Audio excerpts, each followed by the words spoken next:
स्वागत करते हैं, आप लोगों का अभिनंदन करते हैं और छात्रों ने बड़े प्यार से जो है आमंत्रित किया आज जयंती के अवसर पर, और मेरा फर्ज बनता था कितने प्यार से जब छात्रों ने आमंत्रित किया है और एक संवाद का मौका दिया है अपने छात्रों से संवाद करने का, तो इस अपॉर्चुनिटी को हम खोए ना, बल्कि आप लोगों के बीच आकर के जयंती को भी मनाएं और अपनी बातों को भी आपके समक्ष रखने का काम करें। बाबा साहब अम्बेडकर का योगदान देश के निर्माण में क्या है, ये किसी से छुपा नहीं है और ये बताने की भी ज़रूरत नहीं। हम नौजवान युवा पीढ़ियों को एक चीज़ सोचना पड़ेगा कि बाबा साहब के विचारधारा पर हम लोगों को चलना है कि नहीं चलना। आज कई लोग ऐसे हैं, लोकतंत्र है और लोकतंत्र में सभी लोगों की अपनी अलग अलग विचारधारा है। कई ऐसी विचारधारा है देश में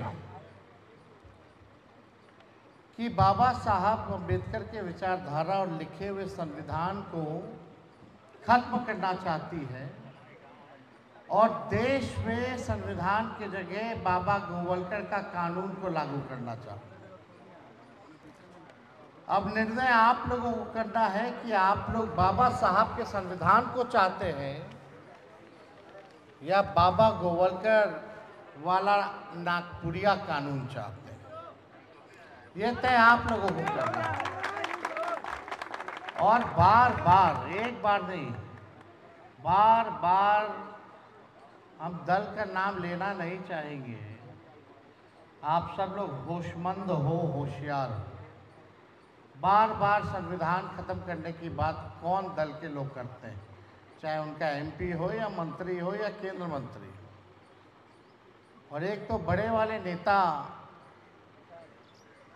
जो अभी कुछ दिन पहले ही बिहार आए थे, पार्लियामेंट में जब भी संविधान लेकर के हमारे सांसद खड़े होते थे या बाबा साहब अम्बेडकर का नाम लेते थे तो पार्लियामेंट में चिढ़ जाते थे और आपत्तिजनक बातों को उन्होंने पार्लियामेंट में कहा और अभी भी माफ़ी उन्होंने मांगा नहीं।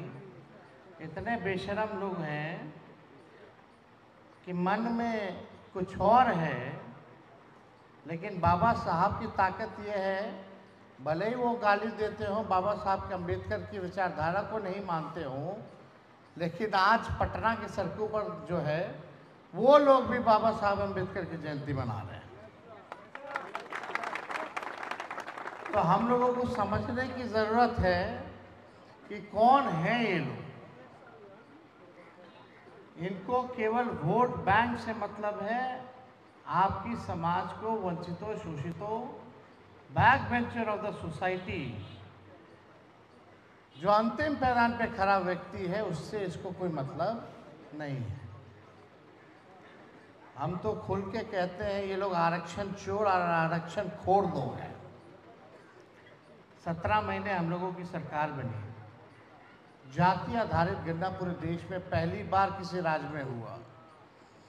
हम लोगों ने आरक्षण की सीमा बढ़ाई 65%।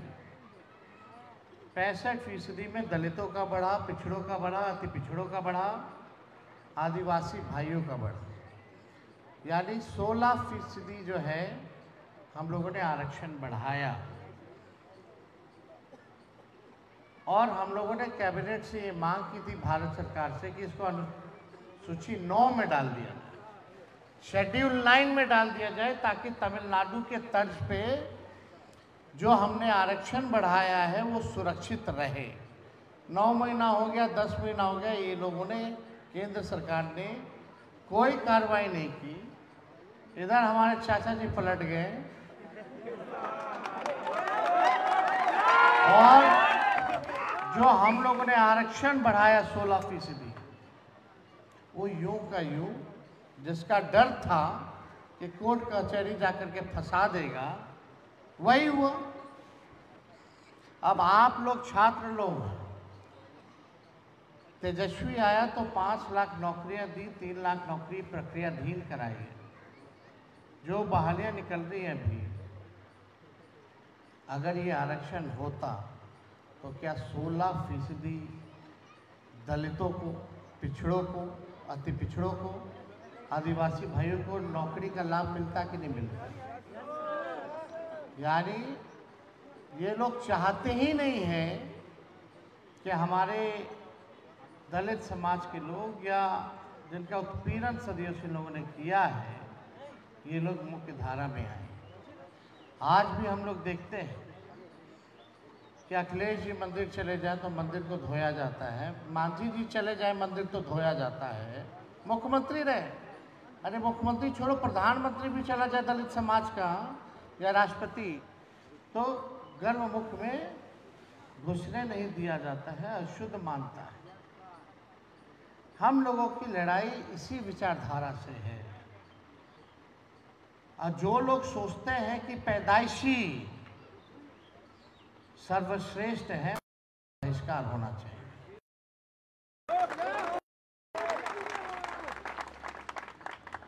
जो लोग अपने आप को सर्वश्रेष्ठ समझते हैं पैदाइशी, हम पूछना चाहते हैं, उनका 4 हाथ है, चार हाथ है क्या? 2 दिमाग है, 2 मुंडी है? अरे भाई, सब तो इंसान ही है ना। मेरा भी 2 हाथ है, 2 पैर है, 1 मुंह है, 2 आँख है, 1 नाक है, 2 कान है, और सब भी यहाँ हमारे हैं, वैसे ही हैं सब। हम सब लोग तो बराबर हैं।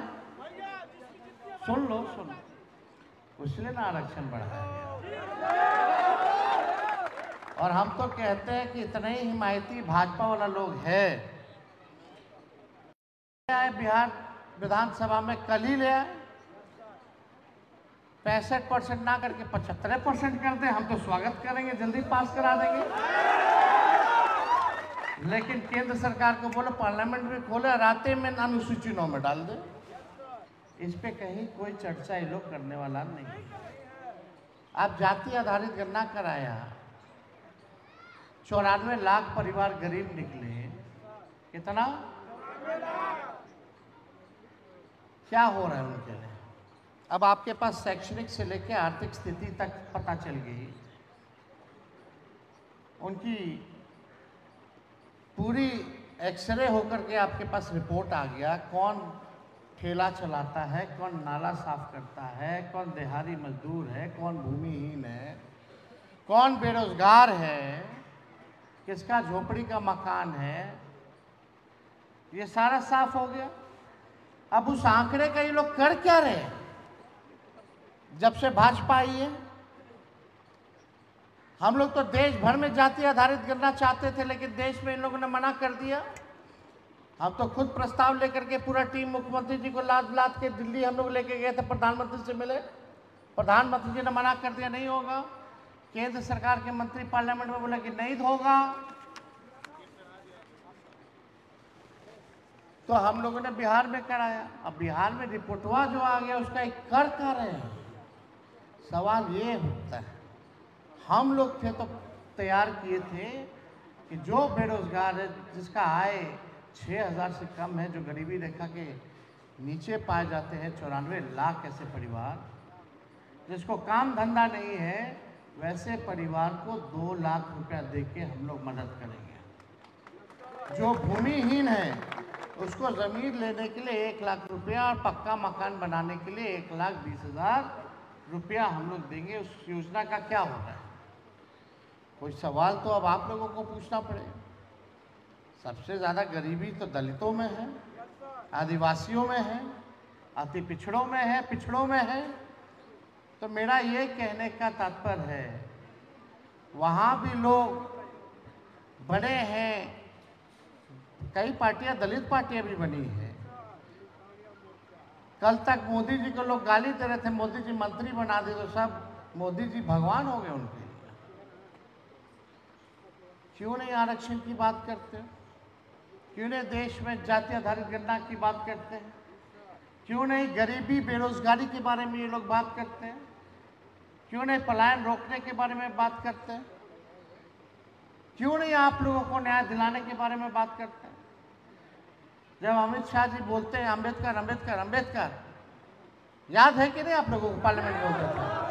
तो ये दलित नेता क्या कर रहे थे? पार्लियामेंट में बैठ करके डिफेंड कर रहे थे अमित शाह जी को।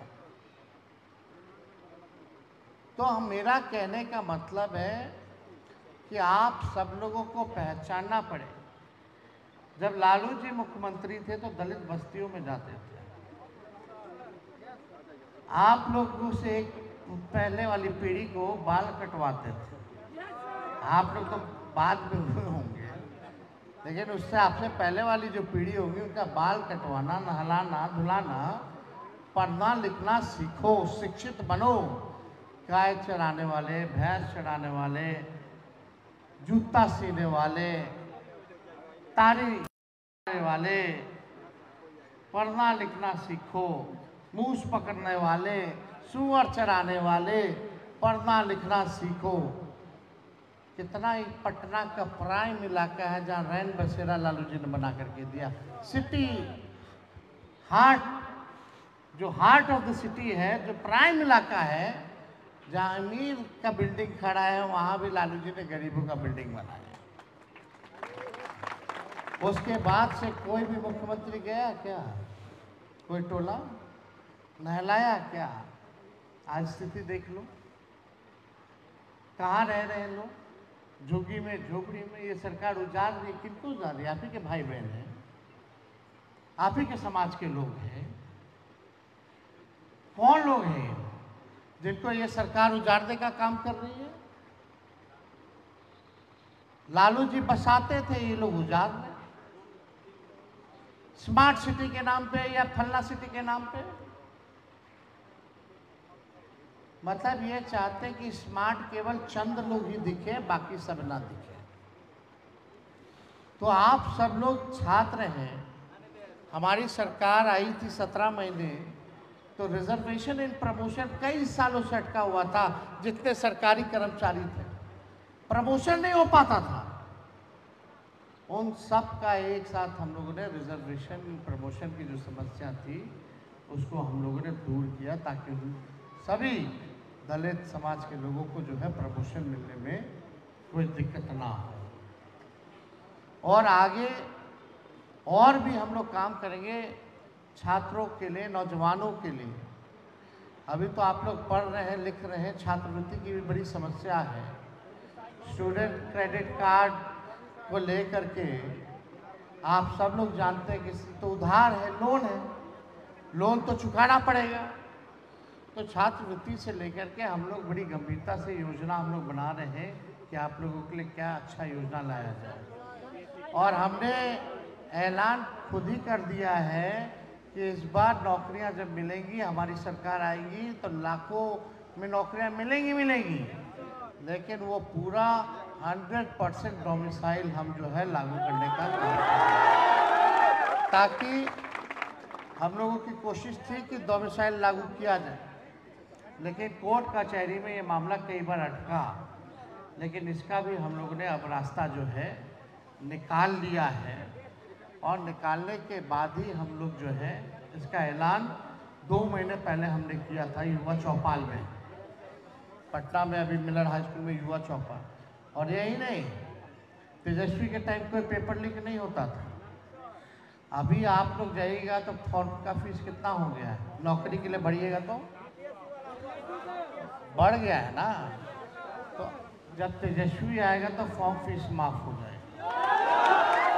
और यही नहीं, आपके घर से लेके परीक्षा केंद्र से लेके घर, आपको किराया देने की जरूरत नहीं है। और युवा आयोग का भी हम लोग जो है गठन करेंगे। लेकिन आप सब लोगों से यही कहेंगे, आज अंबेडकर जयंती है तो सामाजिक न्याय का सही में पक्षधर कौन है और सामाजिक न्याय के लिए कौन लड़ रहा है, ये आप लोगों को पहचान करने की ज़रूरत है। और हम सब पिछड़े हों, अति पिछड़े हों, दलित भाइयों को या अल्पसंख्यक भाइयों को अब एकजुट होने की ज़रूरत है। सरकार खटारा, सिस्टम नकारा, सीएम थका हारा, लोग कर रहा मारा मारा, ये सच्चाई है। 15 साल पुराना गाड़ी पे आप बैठिएगा, सरकार अनुमति नहीं देती है क्योंकि प्रदूषण देता है, खराब हो जाता है, खटारा हो जाता है, धुआं छोड़ता है। अब ये सरकार सोचो 15 साल नहीं 20 साल पुरानी हो गई, खटारा होगी। अगर आगे बढ़ना है, तरक्की पानी है, विकास पाना है, तो आपको गाड़ी बदलना होगा। खटारा गाड़ी से तेज रफ्तार के साथ अगर विकास करना है तो नई गाड़ी में आप लोगों को आना होगा। तो आप सब लोग निमंत्रण दिया, आप सभी लोगों को, आयोजकों को दिल से धन्यवाद देते हैं, बधाई देते हैं और अपनी बात को यही विराम देते हैं। एक बार सब लोग नारा लगाएं, बाबा साहब अमर रहे। संविधान की रक्षा कौन करेगा? बाबा साहब अमर रहे। जय भीम। बहुत बहुत धन्यवाद। जय हिंद, जय भारत। अच्छा लेते क्या भैया आग्रह है छात्रावास